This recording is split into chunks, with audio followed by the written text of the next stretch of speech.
What's up, guys? Welcome back. I'm gonna be doing today some salsa for you guys. This is gonna be actually some mango salsa. It's really delicious. It's actually kind of sweet, and I'm gonna make it with some jalapenos in it. So it's gonna be sweet and spicy at the same time. It's an amazing recipe. I've been using it for quite a while. I use it for tacos, burritos, all kinds of different foods. Without further ado, let's get started. And I'm using one big beef steak tomato. I'm using one mango, one yellow bell pepper, about a quarter of a red onion. I'm using 2 jalapenos. If you guys don't like really hot salsa, maybe use 1 jalapeno, and also make sure you gut it out, take out the seeds and the veins inside, because that's where most of the heat is. I didn't have cilantro in the yard right now, and but I had what is called culantro, or shadow benny as they call in some of the Caribbean islands, and this is just a broad leaf, but it actually tastes exactly like cilantro. It's the same flavor, actually probably even a little bit stronger than cilantro, but it's the same type of aroma. So this is what I'm going to be using for my salsa instead of cilantro, and I'm using 1 regular size lime. So basically, I'm gonna start chopping. Leave my jalapenos for last, because if you guys ever work with hot peppers, you know that if you start cutting them first and then you cut everything else, you're gonna get the oils all over you, and then it's gonna be a very uncomfortable cooking session. So my cilantro, I'm just gonna cut into really fine, tiny pieces, so I can spread it out throughout the recipe.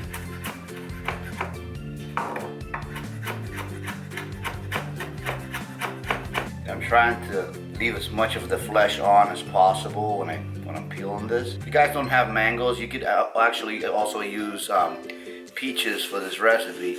Mango is kind of like somewhat similar in flavor to a peach.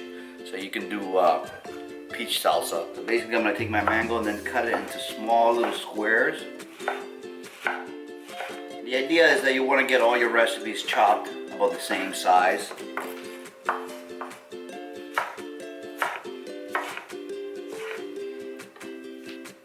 And then the middle of the mango is just the seed.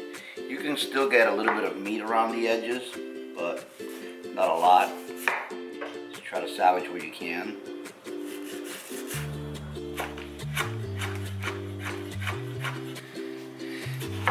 Cut it down the center, cut it again, about 2 times. Then we're going to cut it into small little pieces, just like the mango.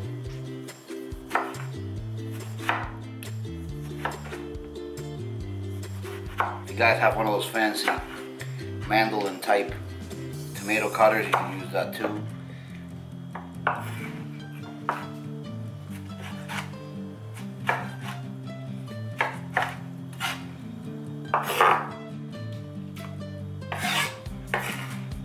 Then we're going to do our onion, same thing, even smaller pieces actually, the onion, because we're going to kind of spread it out more. We don't want to get big pieces of onion in our bites of salsa. So the onion, we're actually going to try to cut it as small as possible.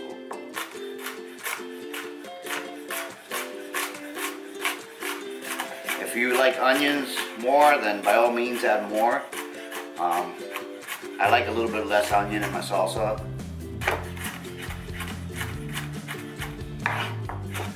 Pepper, same thing.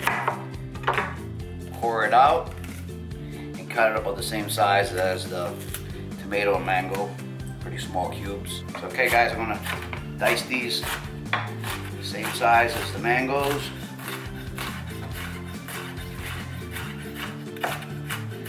There's a good amount of salsa. If you're making, less, you can make less. This will keep in the fridge for about 5 to 7 days without spoiling.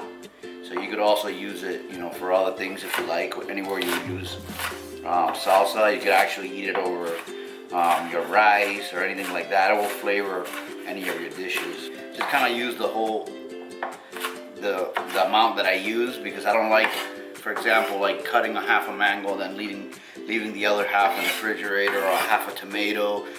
I'd rather use the entire vegetable fruit rather than just leaving a half sitting around in the refrigerator.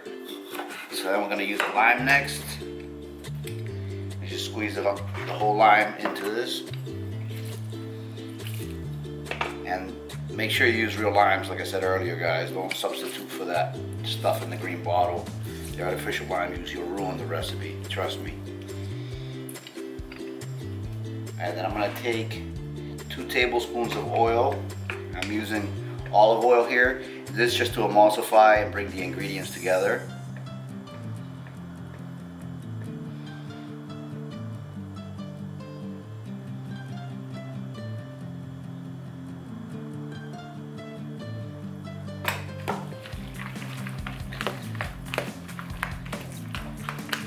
And I'm going to add about 2 teaspoons of salt. And as you're making the stuff, guys, you can taste it, just to see if it needs a little bit of, more bitterness, or if it needs more salt, if you want to add anything to it. That's the key to cooking good food. You got to have, develop your palate to be able to taste the food as you make it and experiment. So then you know what you like, and what things to add and how they go together. Then the last thing I'm going to add in is the jalapeno, and I'm just going to cut this guy down the middle into small slivers, long ways, about 3 to 4 millimeters wide, as thin as I can really get it. And then I'm going to cut it into tiny little cubes. Yeah, this freaking came out amazing. This freaking salsa.